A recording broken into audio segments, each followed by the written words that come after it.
झालं असं की आमचे खोसे सर झालते नाराज। मग खोसे सरांची नाराजगी दूर करण्यासाठी परत प्रकाश सरांनी प्लॅन केला की आपण आता भीमाशंकरला जाऊ। मग आम्ही सर्वजण भीमाशंकर कडे रवाना झालो। पण भीमाशंकर जात असताना कधी आमची गाडी उज्जैनकडे वळली हे आम्हाला देखील कळलं नाही। झालं असं की आम्ही गेलतो भीमाशंकरला, पण मध्येच सर्वांचं म्हणणं आलं की आपण जाऊ उज्जैनला। मग हे करत असताना आम्ही उज्जैनकडे रवाना झालो।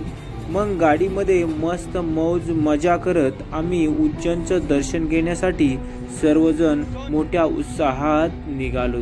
मग आज देखील आम्हाला जवळजवळ 600 ते 650 किलोमीटर प्रवास करायचा होता।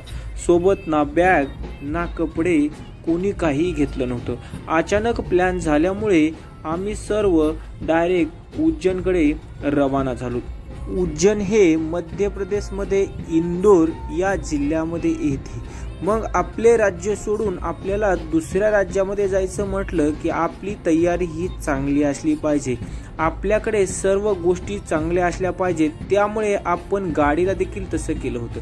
गाडीच्या जेवढ्या ब्लॅक फ्रेम होती ती पूर्ण आपण काढून टाकली होती आणि प्रकाश सरने देखील म्हटले आपल्याला जाण्यासाठी गाडी काय असली पाहिजे, सुंदर असली पाहिजे, कोणी आपल्याला हटकलं नाही पाहिजे। त्यामुळे गाडीची देखील आम्ही चांगली तयारी केली होती आणि मोठ्या एन्जॉयने निघालो होतो।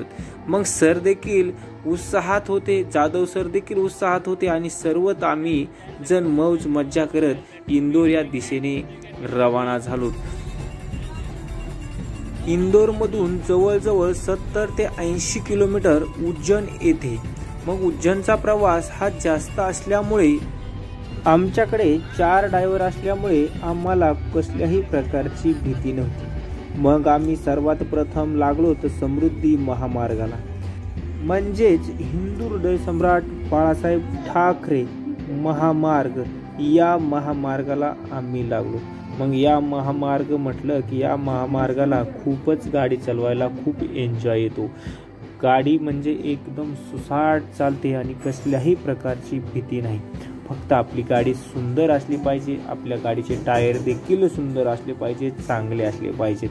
मग आपण या समृद्धी महामार्गाने कधी पण प्रवास केला तरी कुठल्याही प्रकारची भीती नाही।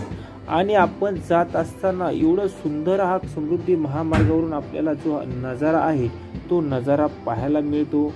आणि टनेल तर एवढे सुंदर आहेत आणि सर्वात लांब हा भुयारी मार्ग, म्हणजे सर्वात लांब जो बोगदा आहे तो या समृद्धी महामार्गाला आहे।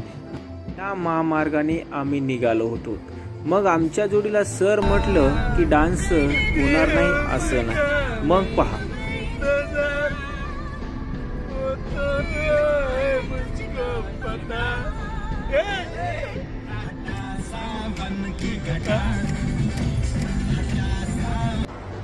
मग सरांचा छानसा डान्स झाल्याच्या नंतर सर म्हटले अरे मग आपला या महामार्गावरती फोटो पण झाला पाहिजे। मग इथे उतरल्याच्या नंतर जरासं फोटो सेक्शन झालं आणि इथे पाहत होतो तो महामार्ग। समोर गेल्याच्या नंतर परत आम्हाला सर्वात मोठा टनेल लागला। त्या टनेलमधून आम्ही बाहेर निघालो, पण तो पाहण्याचं दृश्य खूपच सुंदर होतं। असं करत असताना या प्रवासामध्ये खूप आम्हाला एन्जॉय आला, खूप मजा आली। असं करत करत आपण आपल्या महाराष्ट्राची बॉर्डर सोडून आपण मध्य प्रदेशमध्ये एंट्री केली।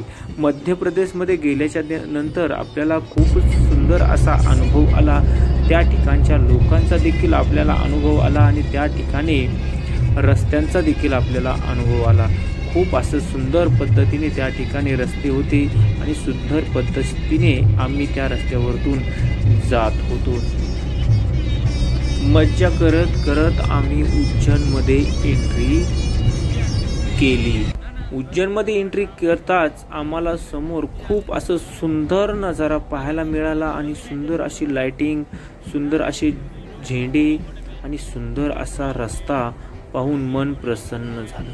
असं करत असताना आम्ही शार्प 2 वाजता मंदिरामध्ये लाईनला दर्शनाला उभा राहिलो आणि खूप एन्जॉयमध्ये आम्ही दर्शन देखील करत होतो। तर मग पहा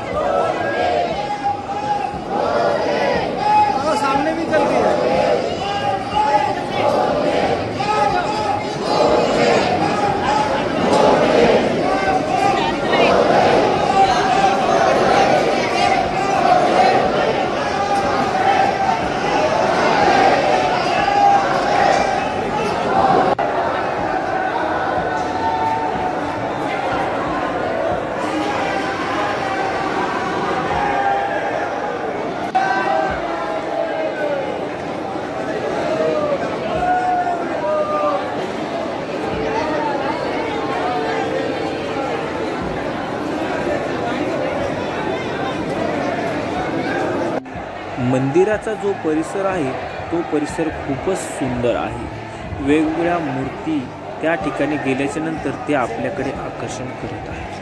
आपल्याला पाहावंसं खूप वाटतं. मंदिराच्या परिसरामध्ये खूप सुंदर अशा वेगवेगळ्या मूर्तींची डिझाईन केलेली आहे आणि मंदिर देखील खूप आकर्षक दिसते.